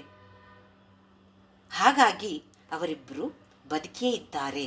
ಅಂದರೆ ಅವರಿಬ್ಬರು ಬೇರೆ ಬೇರೆ ಅಲ್ಲ ಅಂತ ಹೇಳೋದನ್ನ ಹನುಮಂತ ಇಲ್ಲಿ ನಮಗೆ ಸೂಚಿಸ್ತಾ ಇದ್ದಾನೆ. ಭೃಂಗಿ ಅಂತೇಳುವ ಒಬ್ಬ ಋಷಿ, ಮಹಾನ್ ಋಷಿ, ಶಿವಭಕ್ತ. ಹೇಗಿರುವ ಭಕ್ತ ಅಂತ ಹೇಳಿದ್ರೆ ಶಿವನ ಅಷ್ಟ ಗಣಗಳಲ್ಲಿ ಒಬ್ಬನಾದ ಭೃಂಗಿ ಅಂತ ಹೇಳುವ ಋಷಿ ಮಹರ್ಷಿ, ಶಿವನ ಅಷ್ಟ ಗಣಗಳಲ್ಲಿ ಒಬ್ಬನಾದ ಭೃಂಗಿ ಮಹರ್ಷಿ, ಶಿವನ ಅಪರ ಶ್ರೇಷ್ಠ ಭಕ್ತ. ಆದರೆ ಶಿವನಲ್ಲಿ ಮಾತ್ರ ಭಕ್ತಿ, ಅದೇ ಪಾರ್ವತಿಯಲ್ಲಿ ಭಕ್ತಿ ಇಲ್ಲ, ಪ್ರೀತಿಯೂ ಇರಲಿಲ್ಲ. ಶಿವ ಬಿಟ್ಟರೆ ಇನ್ನು ದೇವರಿಲ್ಲ. ದಿನ ಕೈಲಾಸಕ್ಕೆ ಬಂದು ಶಿವನಿಗೆ ಪ್ರದಕ್ಷಿಣೆಯನ್ನು ಮಾಡುವಂತಹ ಒಂದು ನಿಯಮವನ್ನ ಇಟ್ಟುಕೊಂಡಿದ್ದ. ಅಲ್ಲಿಯೇ ಪಕ್ಕದಲ್ಲಿಯೇ ತಾಯಿ ಇದ್ರೂ ಕೂಡ ಅವಳಿಗೆ ನಮಸ್ಕಾರವನ್ನ ಮಾಡ್ತಿರ್ಲಿಲ್ಲ. ಇದು ಒಂದು ಸೋಜಿಗ ಅಂತ ಅನ್ನಿಸ್ತು ಪಾರ್ವತಿಗೆ. ನೋಡೋಣ ಏನ್ ಮಾಡ್ತಾನೆ ಅಂತ ಹೇಳಿ ಒಂದು ದಿನ ಬೆಳಿಗ್ಗೆ ಶಿವನ ಪಕ್ಕದಲ್ಲೇ ಬಂದು ಕೂತ್ಲಂತೆ. ಮಧ್ಯದಲ್ಲಿ ಜಾಗವೇ ಇಲ್ಲ, ಹಾಗೆ ಬಂದು ಕೂತ್ಲಂತೆ. ಇವನ್ ಬಂದು ನೋಡ್ದ, ಆಹಾ, ಅವಳಿಗೆ ಪ್ರದಕ್ಷಿಣೆ ಮಾಡೋದಿಲ್ಲ ನಾನು. ಅದಕ್ಕೆ ಕೆಲವು ಕಥೆಗಳಲ್ಲಿ ಹಾವು ಅಂತ ಇದೆ, ಕೆಲವು ಕಥೆಗಳಲ್ಲಿ ಒಂದು ಸಣ್ಣ ಇಲಿ ಅಂತ ಇದ್ದಾರೆ, ಏನೇ ಆದ್ರೂ ಬೇರೆ ರೂಪವನ್ನ ಹೊಂದಿ ಅವರ ಮಧ್ಯದಲ್ಲಿ ಬಂದು ಶಿವನಿಗೆ ಮಾತ್ರ ಪ್ರದಕ್ಷಿಣೆ ಮಾಡಿ ಹೋದಂತೆ. ಅಬ್ಬ, ಪಾರ್ವತಿಗೆ ಇನ್ನೂ ನಗು ಬಂತು. ಸರಿ ನೋಡೋಣ ಅಂತೇಳಿ ಮರುದಿನ ಅರ್ಧನಾರೀಶ್ವರನಾಗಿ ಶಿವ ಕೂತಿದ್ದಾನೆ. ಬಂದು ನೋಡ್ದ, ಓಹೋ, ಅರ್ಧ ಭಾಗ ಪಾರ್ವತಿ ಇದೆ, ಇವಳಿಗೆ ನಾನು ನಮಸ್ಕಾರ ಮಾಡೋದಿಲ್ಲ, ಇವಳಿಗೆ ಪ್ರದಕ್ಷಿಣೆಯನ್ನು ನಾನು ಮಾಡೋದಿಲ್ಲ ಅನ್ಕೊಂಡು ದುಂಬಿ ಭ್ರಮರದ ರೂಪವನ್ನ ಹೊಂದಿ ಆ ಶರೀರದ ಮಧ್ಯದಲ್ಲಿ ಕೊರೆದುಕೊಂಡು, ಅರ್ಧನಾರೀಶ್ವರದ ಶರೀರವನ್ನು ಮಧ್ಯದಲ್ಲಿ ಕೊರೆದುಕೊಂಡು ಬಲಬದಿಗೆ ಮಾತ್ರ ಪ್ರದಕ್ಷಿಣೆ ಮಾಡ್ದಂತೆ. ಅಷ್ಟೊತ್ತಿಗೆ ಪಾರ್ವತಿಗೆ ಸಿಟ್ಟು ಬಂತು. ಯಾಕೆ ಸಿಟ್ಟು ಬಂತು? ನಮಗೂ ಸಿಟ್ಟು ಬರುತ್ತೆ ನೋಡಿ. ನಾನಲ್ಲಿ ನಿಂತ್ಕೊಂಡಿದ್ದೇನೆ, ನನ್ನ ಹತ್ರ ಬೇರೆ ಯಾರೋ ನಿಂತ್ಕೊಂಡಿದ್ದಾರೆ, ಯಾರೋ ಬಂದ್ರು, ಅವರಿಗೆ ಮಾತ್ರ ನಮಸ್ಕಾರ ಮಾಡಿದ್ರು, ನನಗೆ ನಮಸ್ಕಾರ ಮಾಡಿಲ್ಲ. ಅದೇನು ಈ ಥರದ ಒಂದು ಪಾರ್ಶಿಯಾಲಿಟಿ? ನಾನು ಹಿರಿಯೋಳು, ನನಗೆ ಯಾಕೆ ನಮಸ್ಕಾರ ಮಾಡಿಲ್ಲ? ಎಷ್ಟು ಸಿಟ್ಟು ಬರುತ್ತೆ ನೋಡಿ. ಎಂತ ಅಪಮಾನ! ಅವರಿಗೆ ನಮಸ್ಕಾರ ಮಾಡಿದ್ರು ಎಲ್ಲರ ಮುಂದೆ, ನನಗೆ ಮಾಡಿಲ್ಲ.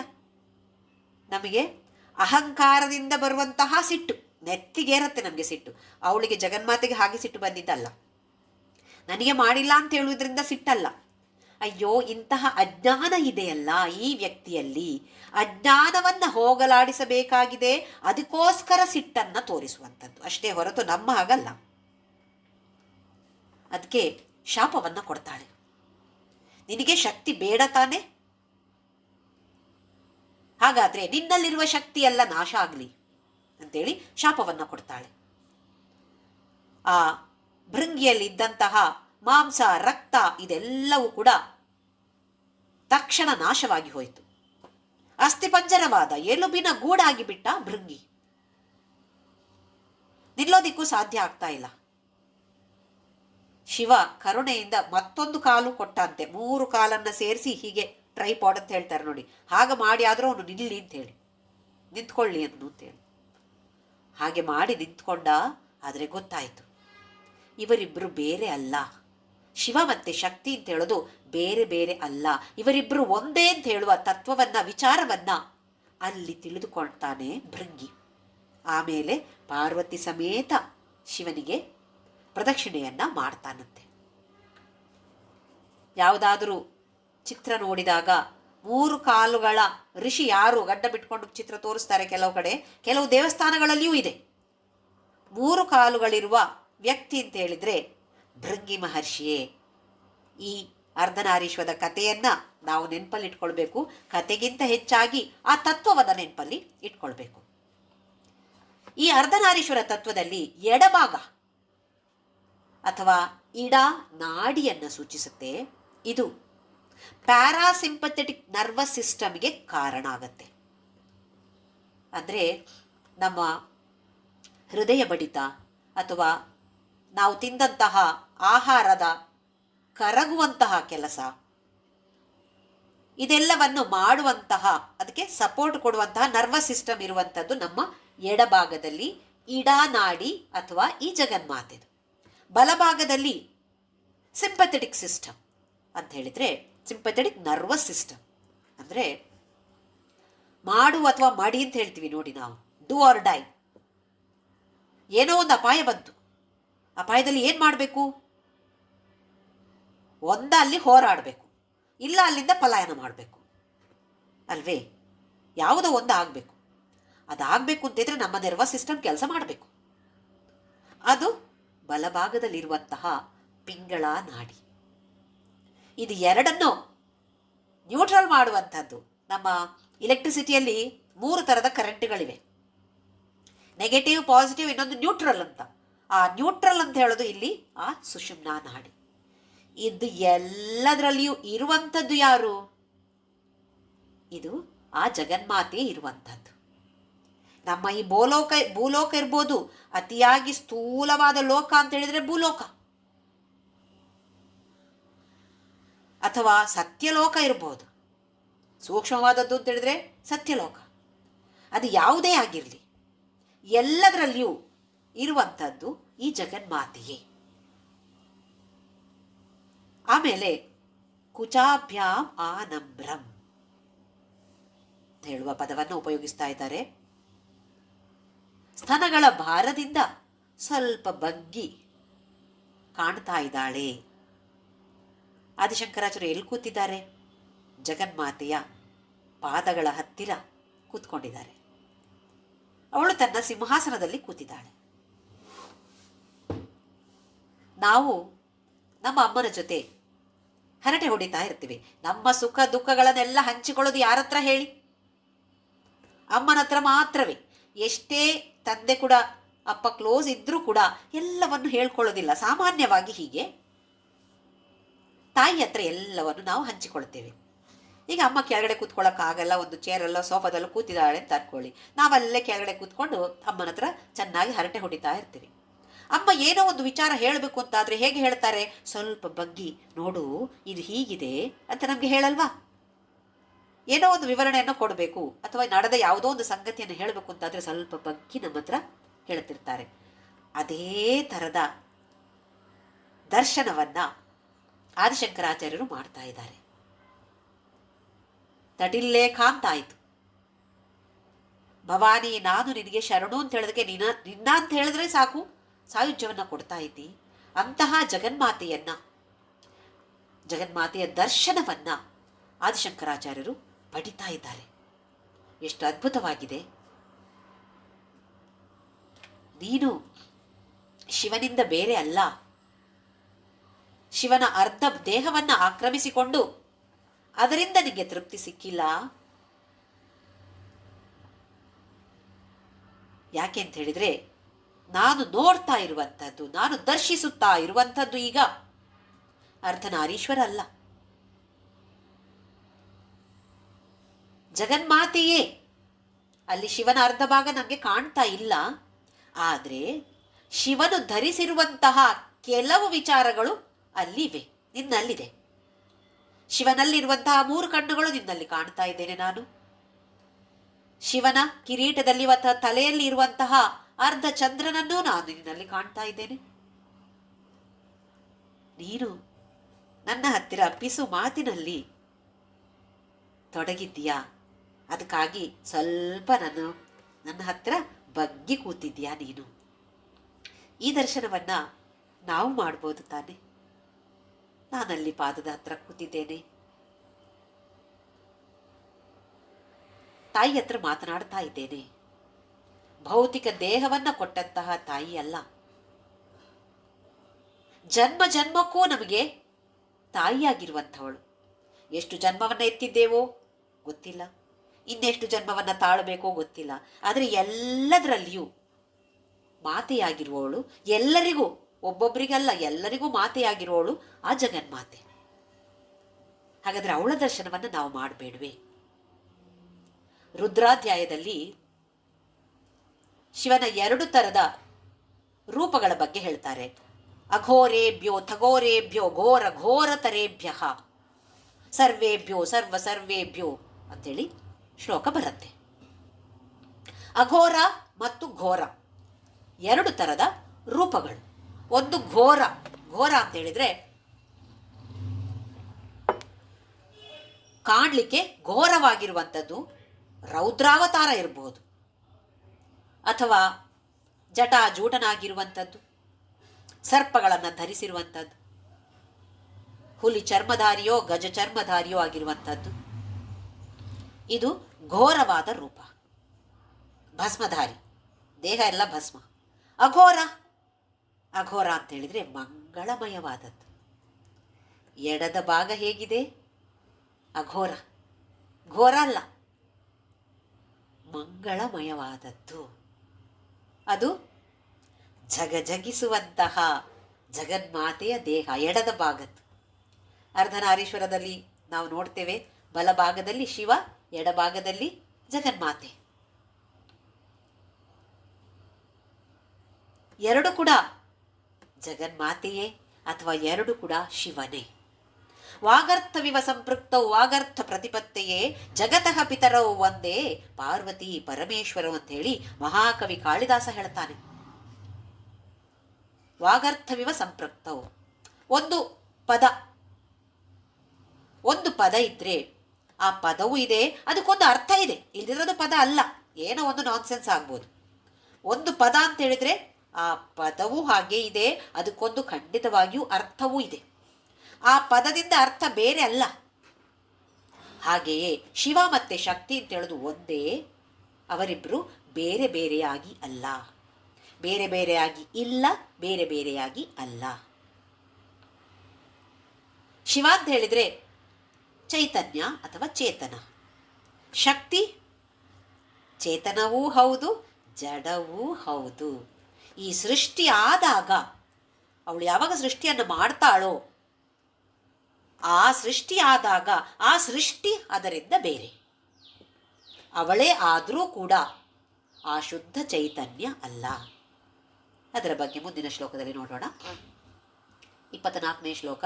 ಜಗತ್ಸೂತೆ ಧಾತ ಹರಿರವತಿ ರುದ್ರ ಕ್ಷಪಯತೆ ತಿರಸ್ಕುರ್ವನ್ನೇತತ್ ಸ್ವಮಪಿ ವಪುರೀಶ ಸ್ಥಿರಯತಿ ಸದಾ ಪೂರ್ವ ಸರ್ವಂ ತದಿದಮನುಗೃಹ್ಣಾತಿ ಚ ಶಿವಃ ತವಾಜ್ಞಾಮಾಲಂಬ್ಯ ಕ್ಷಣಚಲಿತಯೋ ಭ್ರೂಲತಿಕಯೋಃ. ಇಲ್ಲಿ ಆದಿಶಂಕರಾಚಾರ್ಯರು ಬ್ರಹ್ಮ ವಿಷ್ಣು ಶಿವ ಇವರೆಲ್ಲ ಹೇಗೆ ಕೆಲಸ ಮಾಡ್ತಾರೆ? ಇವರೆಲ್ಲ ಅವಳ ಸೇವಕರು. ಇವಳು ತನ್ನ ಭ್ರೂಲತಿಕೆಯೋ, ಹುಬ್ಬು ಅಂತ ಹೇಳುವ ಒಂದು ಲತಾ, ಬಳ್ಳಿಯಂತೆ ಇರುವಂತಹ ಹುಬ್ಬನ್ನು ಹೀಗೆ ಆಡಿಸಿದ ತಕ್ಷಣ ಕ್ಷಣಚಲಿತಯೋ, ಸ್ವಲ್ಪ ಕ್ಷಣದಿಂದ ಆ ಹುಬ್ಬನ್ನು ಒಂದು ಕ್ಷಣ ಅವಳು ಚಲಿಸ್ತಾಳೆ. ನಾವು ಡ್ಯಾನ್ಸಿನಲ್ಲಿ ನೋಡ್ತೇವೆ ನೋಡಿ, ಹೀಗೆ ಮಾಡ್ಕೊಂಡು ಮಾಡ್ತಾರಲ್ವ, ಹಾಗೆ ಆ ಒಂದು ಹುಬ್ಬಿನ ಚಲನೆಯಿಂದ ಆಜ್ಞೆಯನ್ನು ಕೊಡ್ತಾಳೆ. ತವಾಜ್ಞಾಂ ಆಲಂಬ್ಯ. ಅವರೆಲ್ಲರೂ ಕೂಡ ಈ ಆಜ್ಞೆಯನ್ನೇ ಕಾಯ್ತಾ ಇರ್ತಾರೆ, ಅವಲಂಬಿಸಿಕೊಂಡಿದ್ದಾರೆ. ಅವರ ಕೆಲಸ ಏನು? ಜಗತ್ಸೂತೆ ಧಾತ, ಜಗತ್ತನ್ನು ಸೃಷ್ಟಿಸುವಂಥದ್ದು ಬ್ರಹ್ಮ ಅಥವಾ ಧಾತ. ಹರಿಹಿ ಅವತಿ, ಅವತಿ ಅಂತ ಹೇಳಿದ್ರೆ ರಕ್ಷಿಸುವಂಥದ್ದು, ಸ್ಥಿತಿಕಾರಕ ವಿಷ್ಣು.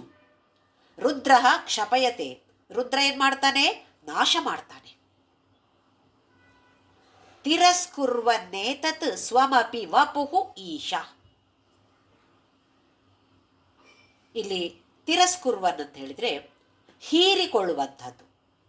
ಈ ಮೂರರನ್ನು ಬ್ರಹ್ಮ ವಿಷ್ಣು ಶಿವ ಅಥವಾ ರುದ್ರನನ್ನು ಹೀರಿಕೊಳ್ಳುವಂಥದ್ದು ಈಶಾ. ಮೂವರನ್ನೂ ಕೂಡ ಹೀರಿಕೊಳ್ತಾನೆ ತನ್ನಲ್ಲಿಯೇ.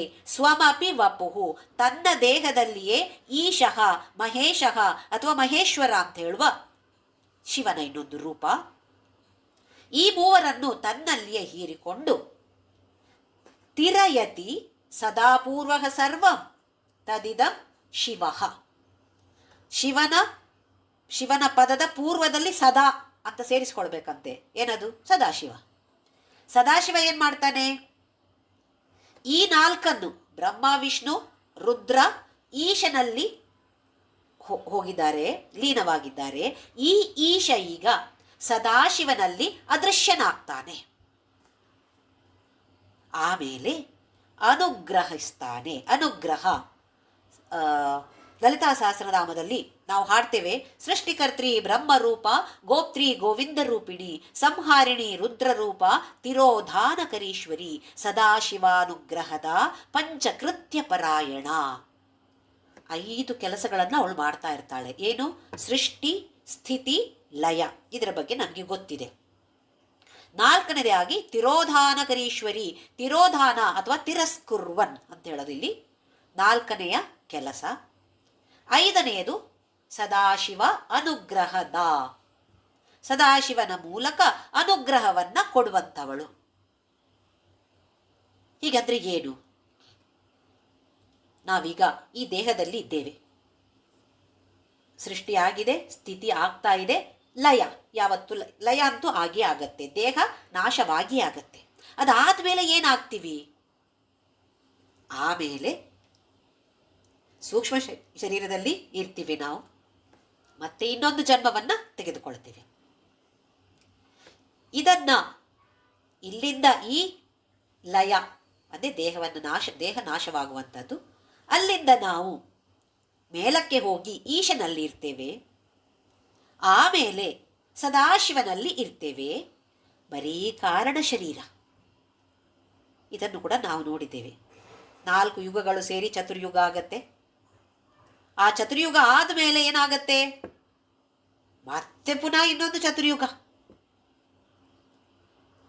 ಹಾಗಿದ್ದಾಗ ನಮ್ಮ ಬ್ಯಾಗ್ಗಳು, ನಮ್ಮ ವಾಸನೆಯ ಬ್ಯಾಗ್ಗಳಿವೆ ಅಲ್ಲ, ಅದೆಲ್ಲವೂ ಒಂದು ಬೀಜದ ರೂಪದಲ್ಲಿ ಉಳಿದು ಬಿಡತ್ತೆ.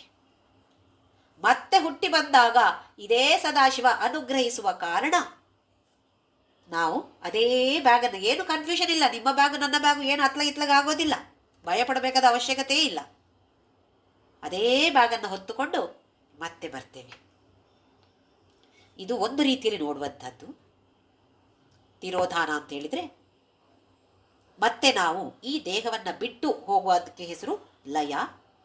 ಬೇರೆ ಒಂದು ರೂಪದಲ್ಲಿ ಇರಬೇಕು ತಾನೆ, ಆಮೇಲೆ ತಿರ್ಗಾ ಬರಬೇಕು ತಾನೆ, ಅದು ಅನುಗ್ರಹ.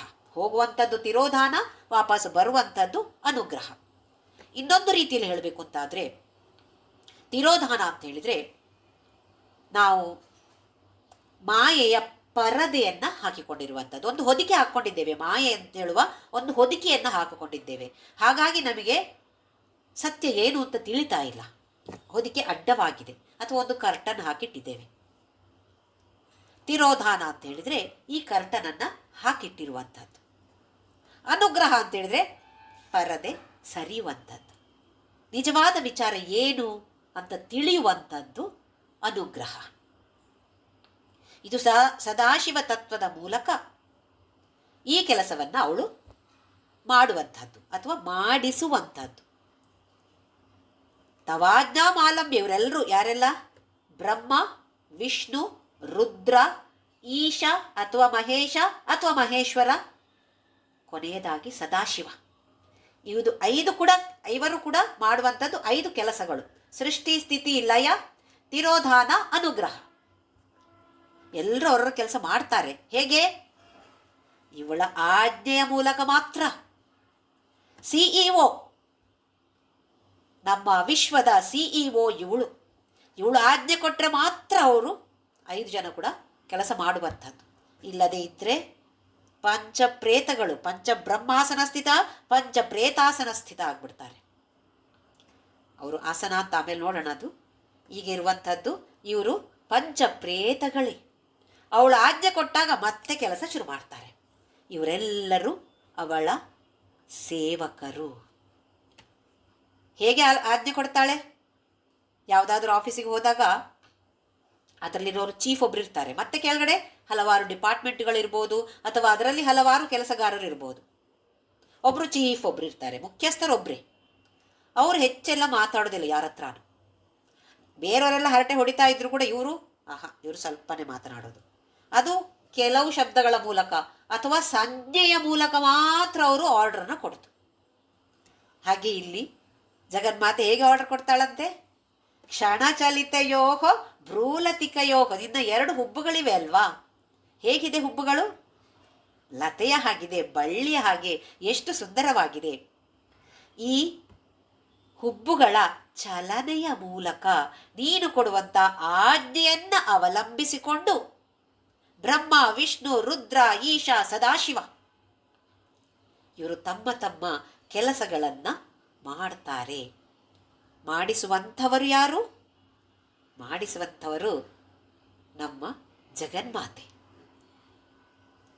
ಈ ಶ್ಲೋಕದಲ್ಲಿ ಜಗನ್ಮಾತೆಗೆ ಪ್ರಾಮುಖ್ಯತೆಯನ್ನು ಕೊಟ್ಟು ಮತ್ತೆ ಎಲ್ಲರೂ ಕೂಡ ಅವಳ ಸೇವಕರು ಅಂತ ಹೇಳಿ ಇಲ್ಲಿ ಆದಿಶಂಕರಾಚಾರ್ಯರು ನಮಗೆ ತಿಳಿಸಿಕೊಡ್ತಾ ಇದ್ದಾರೆ. ಇದನ್ನು ಇನ್ನೊಂದು ರೀತಿಯಿಂದ ನೋಡೋದಿದ್ರೆ, ನಾವೆಲ್ಲರೂ ಮತ್ತೆ ಪಂಚಭೂತಗಳಲ್ಲಿ ಸೇರಿಕೊಳ್ಳುತ್ತೇವೆ. ಕೊನೆಯದಾದ ಪ್ರಳಯ ಆದಾಗ ಅದು ಕೂಡ ಇಲ್ಲದೆ ಆಗತ್ತೆ.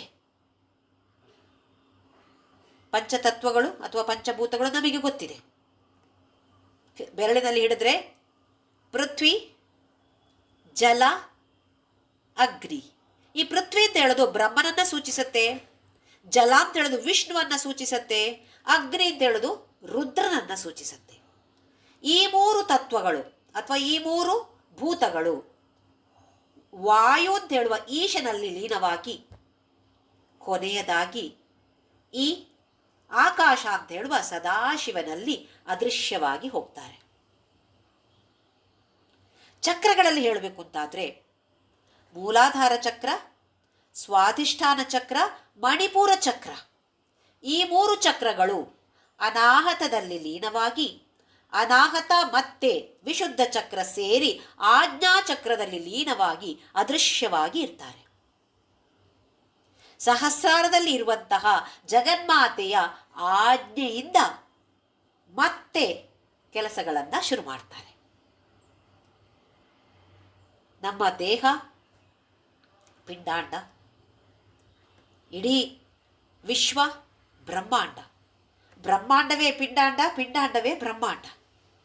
ಅಲ್ಲಿ ಏನು ನಡೆಯುತ್ತೋ ಇಲ್ಲಿಯೂ ನಡೆಯುತ್ತೆ, ಇಲ್ಲಿ ಏನು ನಡೆಯುತ್ತೋ ಅಲ್ಲಿಯೂ ನಡೆಯುತ್ತೆ. ಎಲ್ಲದಕ್ಕೂ ಕಾರಣ ಯಾರು? ಜಗನ್ಮಾತೆ. ಬಿಂದು ರೂಪದಲ್ಲಿದ್ದು, ಬಿಂದು ರೂಪದಲ್ಲಿ ಸಾದಾಖ್ಯ ಕಳೆ ಶಿವನ ಜೊತೆ ಇರುವಂಥದ್ದು. ಅಲ್ಲಿಂದ ಸೃಷ್ಟಿಯನ್ನ ಮಾಡುವಂತಹ ಪ್ಲಾನ್ ಮಾಡಿದ್ಲೋ ಮತ್ತೆ ಸ್ಪಂದನ ಶುರುವಾಗತ್ತೆ. ಸ್ಪಂದನದಲ್ಲಿ ಶಿವ ಇಲ್ಲ, ಸ್ಪಂದನದಲ್ಲಿರುವಂಥದ್ದು ಶಕ್ತಿ ಮಾತ್ರ. ಆ ಬಿಂದುವಿನಿಂದ ನಾದ, ನಾದದಿಂದ ಕಲಾ, ಕಲಾದಿಂದ ಈ ಎಲ್ಲ ಗುಣಗಳು, 3 ಗುಣಗಳು, ಆಮೇಲೆ ಈ ಪಂಚಭೂತಗಳು ಸೃಷ್ಟಿಯಾಗತ್ತೆ. ಈ ಪಂಚಭೂತಗಳಿಂದ ನಾವು ಈಗ ಇರುವಂತಹ ವಿಶ್ವದ ಸೃಷ್ಟಿ, ನಮ್ಮ ದೇಹದ ಸೃಷ್ಟಿಯೆಲ್ಲ ಆ ಜಗನ್ಮಾತೆ ಮಾಡಿದ್ಲು. ಮತ್ತೆ ವಾಪಸ್ ಹಿಂದಕ್ಕೆ ಹೋಗ್ತೀವಿ ತಾನೆ, ಹಿಂದಕ್ಕೆ ಹೋಗೋದು ಮತ್ತೆ ಬರೋದು, ಇದೇ ಕೆಲಸ ನಮಗೆ. ಆ ಕೆಲಸ ನಿಲ್ಲಿಸಬೇಕು ಅಂತ ಆದರೆ ಮೋಕ್ಷ ಅದನ್ನು ಪಡಿಬೇಕು ಅಲ್ವೇ? ಹಾಗೆ ಈ ಜಗನ್ಮಾತೆಯ ಆರಾಧನೆಯನ್ನು ನಮಗೆ ತೋರಿದ ರೀತಿಯಲ್ಲಿ ಹೀಗೆ ಮಾಡಬೇಕು ಹಾಗೆ ಮಾಡಬೇಕು ಅಂತ ಏನೂ ಇಲ್ಲ. ಒಂದು ಫೋಟೋ ಇರ್ಬೋದು, ಒಂದು ವಿಗ್ರಹ ಇರ್ಬೋದು, ಅಥವಾ ದೇವಸ್ಥಾನಕ್ಕೆ ಹೋಗಿ ನೋಡುವಾಗ ಒಂದು ವಿಗ್ರಹ ಭಾರಿ ಚಂದ ಅಲಂಕಾರ ಮಾಡಿದ್ದಾರೆ, ಎಷ್ಟು ಮನಸ್ಸಿಗೆ ಒಂದು ತುಂಬ ಖುಷಿ ಆಗತ್ತೆ ನೋಡಿದಾಗ. ಅದನ್ನು ನೆನಪಲ್ಲಿಟ್ಟುಕೊಂಡು ವಾಪಸ್ ಮನೆಗೆ ಬಂದಾಗ ಅದೇ ರೂಪ ಮತ್ತೆ ಬರುತ್ತಾ ಮನಸ್ಸಿನಲ್ಲಿ ಬರುತ್ತೆ, ಅದೇ ರೂಪ ಮನಸ್ಸಿನಲ್ಲಿ ಬರುತ್ತೆ ಅಂತಾದರೆ ಏಕಾಗ್ರತೆ ಇದೆ. ಈಗ ನಮಗೆ ಏಕಾಗ್ರತೆ ಬೇಕಾಗಿದೆ, ಅದಕ್ಕೆ ಅಭ್ಯಾಸ ಮಾಡಬೇಕು. ನಾವು ಮಕ್ಕಳಿಗೆ ಮಾಡ್ತೇವೆ ನೋಡಿ, ಕೆಲವು ಒಂದು ಮೇಜಿನ ಮೇಲೆ ಹಲವಾರು ವಸ್ತುಗಳನ್ನಿಟ್ಟು 1 ನಿಮಿಷ ನೋಡಲಿಕ್ಕೆ ಬಿಡ್ತೇವೆ. ಆಮೇಲೆ ಆ ಕಡೆ ಹೋಗಿ ಅವರು ಬರಿಬೇಕು, ಅಲ್ಲಿ ಏನೆಲ್ಲ ಇತ್ತು, ಯಾವ ವಸ್ತುಗಳೆಲ್ಲ ಅಲ್ಲಿ ಇತ್ತು ಅಂತ ಹೇಳೋದನ್ನು ಅವರು ಬರಿಬೇಕು ಅಲ್ವೇ? ಯಾಕೆ? ಏಕಾಗ್ರತೆ ಬೇಕು. ಹಾಗೆಯೇ ನಾವು ಕೂಡ ಮಾಡಬೇಕೀಗ. ಜಗನ್ಮಾತೆಯ ಫೋಟೋ ಅಥವಾ ಯಾವುದೇ ದೇವರದ್ದಾಗಲಿ ಒಂದು ಸಲ ಫೋಟೋವನ್ನು ವೀಕ್ಷಿಸಿ ಏನೆಲ್ಲ ಇದೆ ಅಂತ ಗಮನಿಸಿಕೊಂಡು ಆಮೇಲೆ ಕಣ್ಣು ಮುಚ್ಚಿದ್ರೆ ಮತ್ತೆ ಅದೇ ಬರಬೇಕು. ಬಂತೋ ಏಕಾಗ್ರತೆ ಇದೆ, ಇಲ್ವೋ ಏಕಾಗ್ರತೆಯನ್ನು ಜಾಸ್ತಿ ಮಾಡಬೇಕಾಗಿದೆ. ಹೀಗೆ ಪ್ರಯತ್ನ ಮಾಡ್ತಾ ಮಾಡ್ತಾ ಮಾಡ್ತಾ ಆ ಜಗನ್ಮಾತೆಯ ದರ್ಶನವನ್ನು ಖಂಡಿತವಾಗಿಯೂ ನಾವೆಲ್ಲರೂ ಮಾಡೋಣ. ಓಂ ಶ್ರೀರಾಮ್ ಜಯ ರಾಮ್ ಜಯ ಜಯ ರಾಮ್. ಓಂ ಶ್ರೀರಾಮ್ ಜಯ ರಾಮ್ ಜಯ ಜಯ ರಾಮ್. ಓಂ ಶ್ರೀರಾಮ್ ಜಯ ರಾಮ್ ಜಯ ಜಯ ರಾಮ್. ಓಂ ಶ್ರೀರಾಮ್ ಜಯ ರಾಮ್ ಜಯ ಜಯ ರಾಮ್. ಓಂ ಶ್ರೀರಾಮ್ ಜಯ ರಾಮ್ ಜಯ ಜಯ ರಾಮ್. ಓಂ ಶ್ರೀರಾಮ್ ಜಯ ರಾಮ್ ಜಯ ಜಯ ರಾಮ್. ಓಂ ಶ್ರೀರಾಮ್ ಜಯ ರಾಮ್ ಜಯ ಜಯ ರಾಮ್. ಓಂ ಶ್ರೀರಾಮ್ ಜಯ ರಾಮ್ ಜಯ ಜಯ ರಾಮ್. ಓಂ ಶ್ರೀರಾಮ್ ಜಯ ರಾಮ್ ಜಯ ಜಯ ರಾಮ್. ಓಂ ಶ್ರೀರಾಮ್ ಜಯ ರಾಮ್ ಜಯ ಜಯ ರಾಮ್. ಓಂ ಶ್ರೀರಾಮ್ ಜಯ ರಾಮ್ ಜಯ ಜಯ ರಾಮ್. ಓಂ ಶ್ರೀರಾಮ್ ಜಯ ರಾಮ್ ಜಯ ಜಯ ರಾಮ್. ಓಂ ಅಸತೋ ಮಾ ಸದ್ಗಮಯ ತಮಸೋ ಮಾ ಜ್ಯೋತಿರ್ಗಮಯ ಮೃತ್ಯೋರ್ಮಾ ಅಮೃತಂ ಗಮಯ. ಓಂ ಶಾಂತಿ ಶಾಂತಿ ಶಾಂತಿ. ಲೋಕಾ ಸಮಸ್ತ ಸುಖಿನೋ ಭವಂತು. ಲೋಕಾ ಸಮಸ್ತ ಸುಖಿನೋ ಭವಂತು. ಲೋಕಾ ಸಮಸ್ತ ಸುಖಿನೋ ಭವಂತು.